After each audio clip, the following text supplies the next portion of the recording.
For the whole of this week, I've been replaying Richarlison's chances against Leeds on Monday over and over in my head and thinking to myself, if only. The heavy touch for the first chance and the kind of uncontrolled panic snatch at the second one served as a harsh reminder that our current strike force is nowhere near the levels we've come to expect over the years at White Hart Lane. And so also this week, I've turned to a bit of nostalgia to comfort me. My first two Tottenham striking heroes were Gary Lineker and Teddy Sheringham, still to this day, two of the best English centre forwards we've ever produced in this country. I've been daydreaming all week about how those two would have handled the two Richarlison chances against Leeds on Monday night. And now I have a pretty clear picture in my mind of how those chances play out if Gary Lineker or Teddy are on the end of them. I'll get to that shortly, but first let me give you a bit of context. However, if you want to skip to the section of the video about Gary Lineker and Teddy Sheringham, there's timestamps in the description below. Going back a few weeks when it became clear it was probably becoming a four-way battle for Premier League relegation between us, West Ham, Forest and Leeds.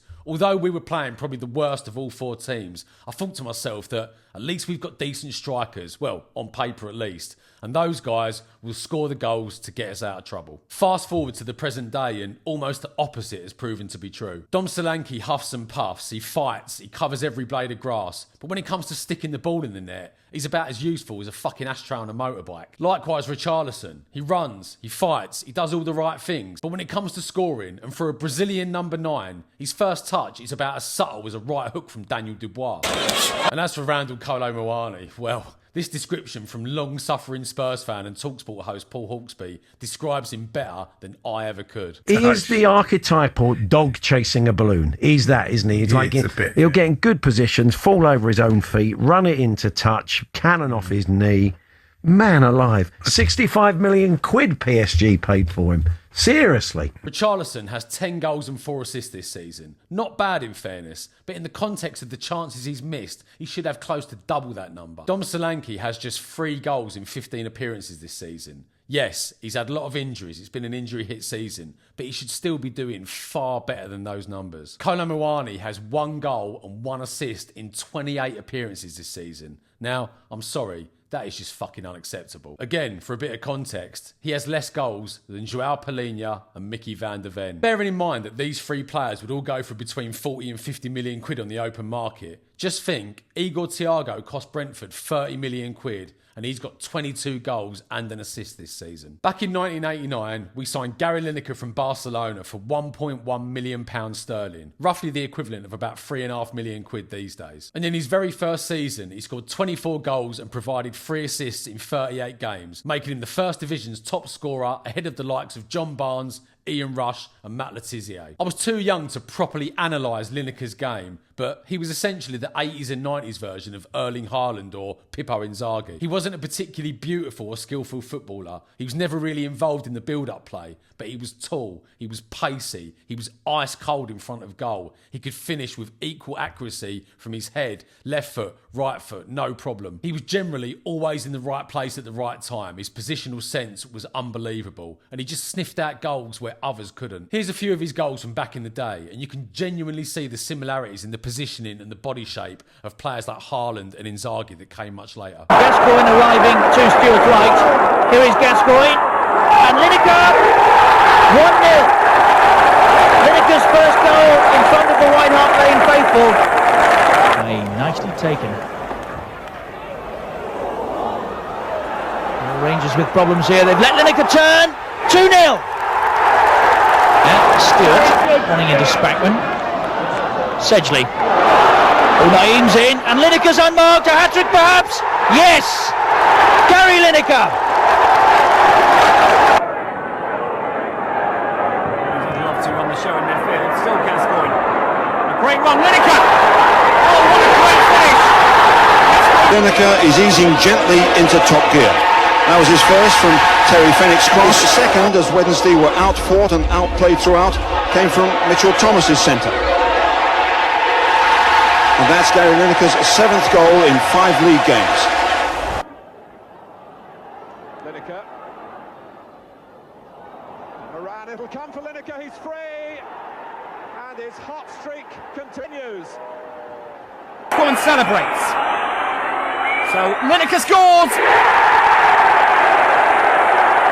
He remains the only Englishman to ever score a hat-trick in El Clasico for Barcelona. And when you look at the list of names that have achieved the same feat, you can see that he's in some pretty high-level company. I literally fell in love with football during World Cup Italia 90, and I fell in love with Gary Lineker and Paul Gascoigne in equal measure. Lineker scored 4 goals at those finals and still remains as number 4 on the list of England's all-time top scorers, scoring a pretty amazing 48 goals in just 80 appearances. And that was back in the day when you didn't play meaningless friendlies against like Moldova and Liechtenstein, and also when tackles like this were flying in. And by the way, just listen to the commentary on some of these clips. All I can say is, different times. Dear, that's inexcusable, frankly.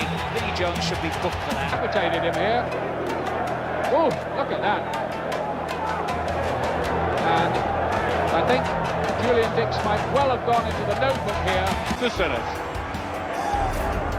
Oh, that is a booking. That was right over the ball, and he's complaining that he'd been hit, but that is certainly a booking. Gascoigne, in the opening seconds of the game, Paul Gascoigne sides through Gary Parker. His 2 goals in the 1991 FA Cup semi-final against Arsenal at Wembley, which still remains probably my favourite ever Spurs game to this day, was probably the highlight of his fairly short but pretty amazing Tottenham career. And even today, when I close my eyes, I can still tap into that feeling of pure joy. The fact that we're not only beating the Gooners to reach the final, but also that my 2 favourite players, Paul Gascoigne and Gary Lineker, had scored the goals to get us there. I'm now away to get me suit measured. Yes! What about your start to the game? It wasn't bad, was it? Those were the days. As for the Richarlison chances on Monday, this is how they go if we've got Gary Lineker playing centre forward. For the first chance, he makes the same run as Richarlison, inside to out into the space. Porro plays the same ball through. His first touch is good, but a little heavy. But his electric pace allows him to get onto the ball before the defender. And as the keeper rushes out to meet him, he performs his signature slide tackle finish and plants the ball into the bottom left corner. We're 1-0 up and we're flying. Just close your eyes and imagine what I've just described. And let me know in the comments if you feel it would have gone any differently. But I'm pretty sure that's how Lineker scores that goal. For the second chance, just as Kolo-Muani shapes to cross the ball into the box, Lineker takes a little half step to his right to adjust his position, and as the ball comes across, he contorts his body and flies into a low diving header, connecting with the ball perfectly on the top of his forehead and planting the ball into the top right corner of the net. 2-1, we're flying, we win the game. Come on, you Spurs. Again, just close your eyes and imagine what I've just described. I think that's exactly how that goal gets scored by Gary Lineker. What a striker, what a player, what a legend. After Lineker came Teddy Sheringham, our first striker of the Premier League era, and this guy was absolutely phenomenal. Sheringham was a different player to Lineker, a lot more technical, equally as comfortable playing as a number 10 or a number 9. But he also possessed that Lineker quality of being a fox in the box, especially in his early career and his first spell at Spurs. And that allowed him to kind of seamlessly replace Lineker, getting a lot of goals from balls into the box, headers, tap-ins. And like Lineker, it was all down to his timing, to his appreciation of space, to his exceptional reading of the game. He played with style, with grace, with supreme technique, supreme composure. He had every type of finish in his locker: header, left foot, right foot, long ranger, composed side-footed finish. He was never explosively fast or overly quick, but he had enough pace to make him an elite striker. And his cheeky chappy personality not only made him a hit with the Spurs fans, but also a hit with the ladies as well.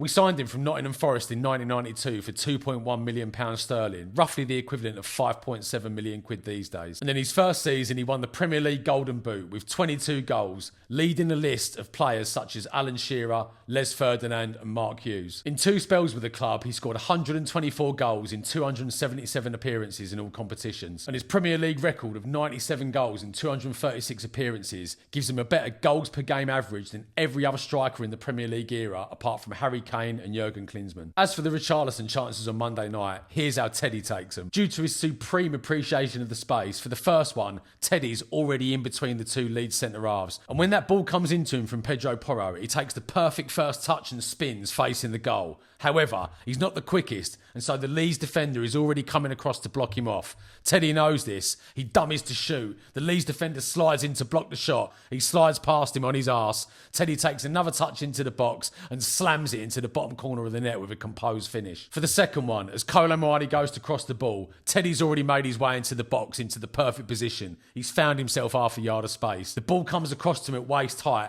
but he's already perfectly set to hit the volley, and he caresses it straight into the roof of the net to put us 2-1 up, win us the game, and a chorus of "Oh, Teddy, Teddy, Teddy, Teddy, Teddy, Teddy Sheringham" rings all around White Hart Lane. Come on, you Spurs. Gary Lineker and Teddy Sheringham. Those were the days. Thanks for watching.